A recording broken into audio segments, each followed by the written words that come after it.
Graça, paz e alegria. A porção de hoje, recomendada para a leitura da Bíblia em um ano no plano sequencial, é 1 João, capítulos 4 e 5. O objetivo de João, nesta primeira carta, era mostrar que havia uma heresia diante de afirmações de falsos mestres que tentavam enganar aqueles que estavam na comunidade de fé. E ele fazia isso, alertava a respeito desses falsos mestres, observando os frutos dessas pessoas. E também ele queria, com o texto que ele escreveu, confirmar a fé dos verdadeiros crentes, igualmente fazendo a observação dos frutos, mostrando que esses que eram crentes realmente, que estavam buscando corretamente as coisas de acordo com a vontade do Senhor, viviam e anunciavam algo diferente com relação àquilo que os falsos mestres anunciavam e viviam. Dentro disso tudo, dentro dessa ideia de desmascarar falsos mestres e confirmar a fé daqueles que buscavam a vontade do Senhor, nós podemos notar João falando a respeito de alguns temas como o amor, luz, conhecimento e vida, e também fazendo advertências contra a heresia no meio de tudo isso. Esses elementos se repetem por toda a carta. A questão do amor, luz, conhecimento, vida, se repete por toda a carta. Mas o amor é o assunto predominante, mesmo com essa preocupação de João com relação ao alerta contra as heresias. Para João, possuir o amor é evidência clara de que uma pessoa realmente é cristã. E a falta do amor indica que a pessoa está nas trevas, longe das coisas do Senhor. João afirma que Deus é a luz, e a comunhão com Deus faz com que as pessoas caminhem na verdadeira comunhão uns com os outros. A comunhão com Deus e com os irmãos permite que as pessoas reconheçam, através da unção de Deus, a falsa doutrina. Isso colabora para que as pessoas possam entender melhor as coisas do Senhor e identificar uma doutrina errada. E também, claro, conseguem identificar, no entendimento de João, o espírito do anticristo.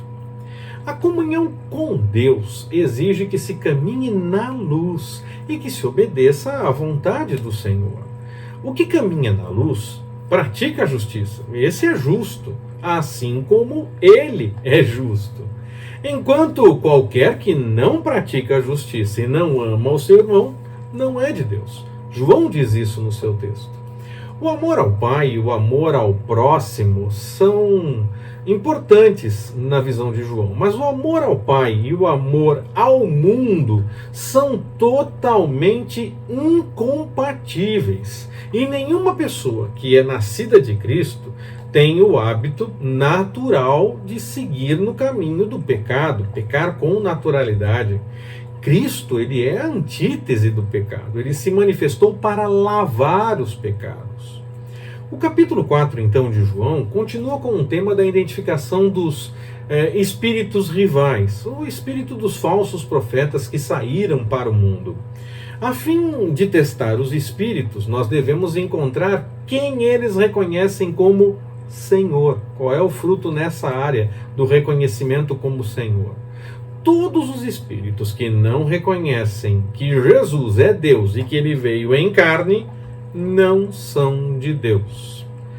A epístola de João, essa primeira epístola, termina com o testemunho de Jesus, falando realmente dele como Filho de Deus. Jesus é aquele que veio, e o título técnico para Messias seria aquele que havia de vir ou aquele que veio. Nós vemos isso em Mateus capítulo 11, versículo 13, e na própria primeira carta de João, no capítulo 5, versículo 6. João identifica Jesus como aquele que veio pela água e pelo sangue. Identifica que ele é o Deus que veio e habitou entre nós, a palavra verdadeiramente encarnada.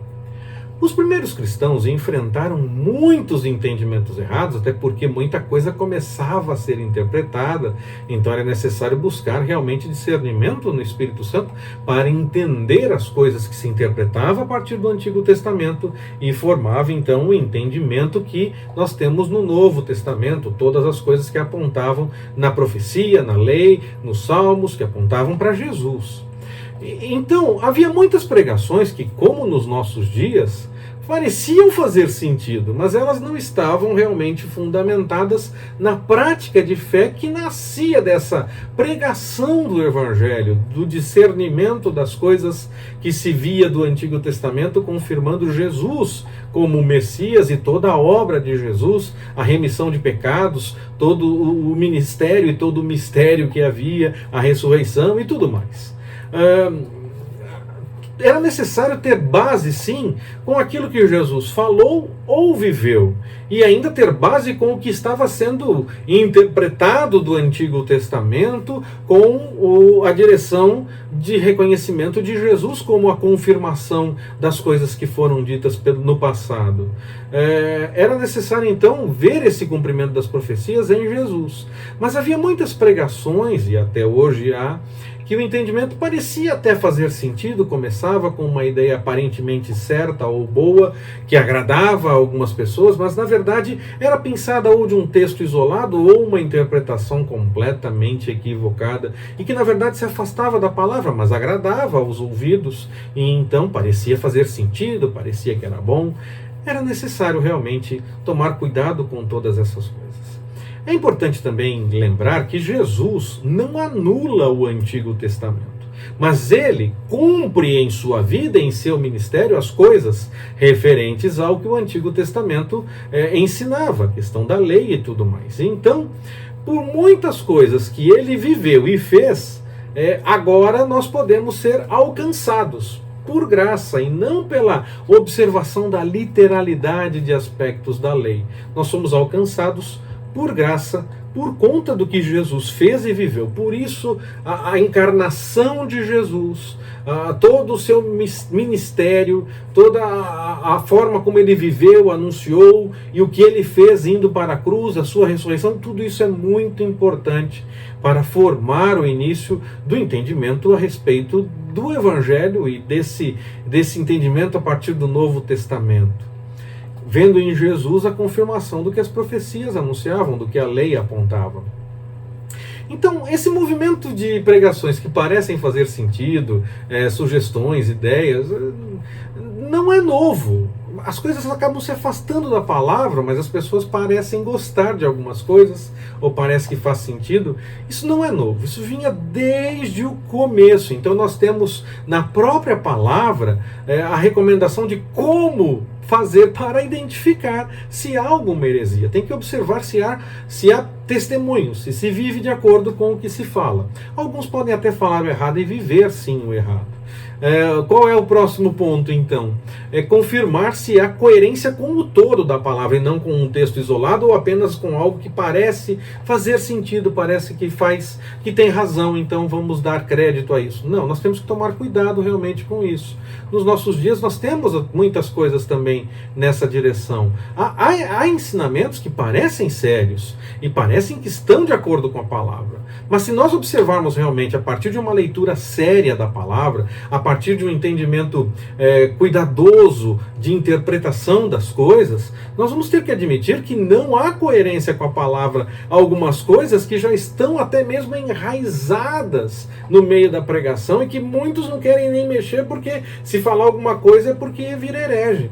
Herege é aquele que faz contra o que a palavra realmente anuncia. Por isso nós precisamos conhecer realmente o que a palavra diz, para que possamos viver de acordo com a palavra. Se Jesus, ele é a grande bênção para a nossa vida e levou a maldição, foi em tudo, em todas as áreas. Tome cuidado com isso, tome posse dessa bênção que há em Jesus e não fique tentando compartimentar e dizer, mas nisso ainda continua, naquilo não, ou fica tentando ver de outra forma. Vamos ver o que a palavra realmente diz e viver de acordo com o que a palavra realmente anuncia. Há muitas promessas e muitas atitudes que as pessoas defendem, que se nós olharmos com atenção, por exemplo, o texto de Atos dos Apóstolos no capítulo 15, nós vamos ver que o erro não está em fazer. Alguns judeus poderiam continuar fazendo aquilo que eles entendiam que deveriam fazer. Mas o erro era tornar obrigatório a regra, cobrar também dos gentios que fizessem a mesma coisa. Não foi dito que era errado aos judeus seguirem aquele caminho. Foi dito que não era para cobrar dos gentios que seguissem o mesmo caminho. Então não havia erro em se fazer, mas havia erro em querer colocar como norma, como regra, como dizer que tem que fazer e todo mundo tem que fazer e acabou. Então nós temos que realmente ter essas observações, ter isso em mente quando nós avaliamos as coisas de acordo com a palavra. Precisamos confrontar o que a palavra realmente diz, o que a palavra realmente anuncia e viver de acordo com o que o Senhor anuncia e não com o que as pessoas entendem e que parece fazer sentido. Eu entendo que nós precisamos, como João realmente recomenda, conhecer o que é pregado e o que é anunciado. Não importa que pareça fazer sentido, é preciso ter coerência com a Bíblia e não apenas com um texto isoladamente ou apenas ser uma coisa que parece certa ou que faz sentido. É preciso ter ligação histórica com a pregação. É preciso ter ligação histórica com o texto que nós temos histórico agora. A Bíblia, o Antigo e o Novo Testamento, é um texto histórico e instrutivo que nos ajuda a entender muitas coisas e também precisamos da direção e da confirmação do Espírito Santo para ver o que realmente é falado, para que possamos aceitar aquilo que é certo, pregar aquilo que é a vontade do Senhor e viver de acordo com o que o Senhor realmente orienta e não de acordo com o que parece fazer sentido ou o que parece que está certo.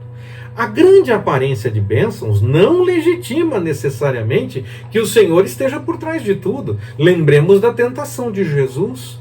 O diabo ofereceu muitas bênçãos aparentes, materiais, se Jesus fizesse o que ele queria. Então, o simples fato de parecer estar dando resultado não necessariamente implica que o Senhor está no meio daquilo. Pode ser o inimigo tentando fazer parecer que as coisas estão em ordem para enganar mais alguns. Precisamos buscar realmente discernimento no Senhor, entendimento no que a palavra realmente nos revela, para que possamos viver aquilo que o Senhor tem para nós e não aquilo que parece fazer sentido, aquilo que parece que está certo, aquilo que tem um texto bíblico isolado que legitima. Tem que ser no todo da palavra e tem que ser com a direção do Espírito Santo.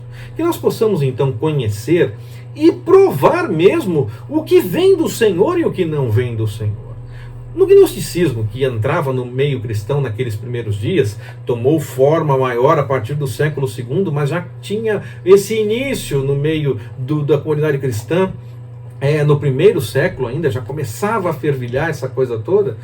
Esse movimento afirmava que Jesus não era exatamente humano, que havia alguma diferenciação entre o Salvador e o homem que morreu na cruz. A fundamentação, eu não vou me alongar muito, mas ela parecia fazer sentido. Eu recomendo que se pesquise de forma séria, como já falei outras vezes, esse movimento, o gnosticismo. Mas esse gnosticismo mais ligado ao cristianismo já no segundo século, mas que começa a causar alguns problemas já no primeiro século. Eu vou fazer só um resumo dessa ideia que parecia fazer sentido. Você pode pesquisar e aprofundar um pouco mais. Eles entendiam que a carne era ruim e que o espírito era bom. E que Jesus, logo, era bom, ele não podia ter vindo na carne, que é ruim. Se ele é bom e a carne é ruim, Jesus não veio na carne necessariamente. Havia só uma aparência, uma coisa diferenciada, só para poder dar o recado, que a carne é ruim. Então ele não pode ter vindo na carne. Parece que faz sentido dentro desse pensamento, mas aí joga por terra toda a ideia da remissão de pecados que nós temos através de Jesus. Por isso é necessário tomar cuidado com esse tipo de pensamento. E é nisso que João insiste, quando ele fala que é necessário confessar que Jesus veio na carne, para então mostrar se a pessoa que estava sendo provada naquele momento, o espírito que estava sendo provado naquele momento, não era de uma pessoa que na verdade vinha dessa ideia do gnosticismo nascente naqueles dias. Que, na verdade, não confessaria que Jesus veio em carne, porque a carne é má, então ele não pode. Jesus era bom, ele não pode ter vindo na carne necessariamente.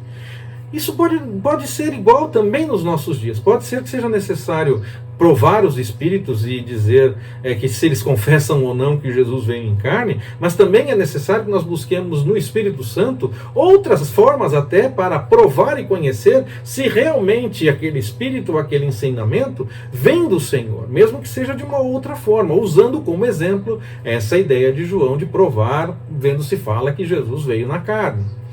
Há tanta coisa que parece vir do Senhor, que parece boa, que parece que tem legitimidade no entendimento da palavra, mas que se a Bíblia realmente for usada como base para a interpretação como um todo, e não versículos isolados, essas ideias não passam na prova. É necessário realmente tomar muito cuidado. Que nós possamos, então, conhecer e ter a direção do Espírito Santo para entender o que realmente vem do Senhor e o que é realmente apenas aparência de coisa boa, aparência de algo que faz sentido, mas que na verdade não provém do Senhor. O desafio que nós temos que aprender e precisamos praticar é sempre o mesmo: avaliar os frutos. Que o Senhor nos abençoe. Forte abraço, até mais, permitindo o Senhor.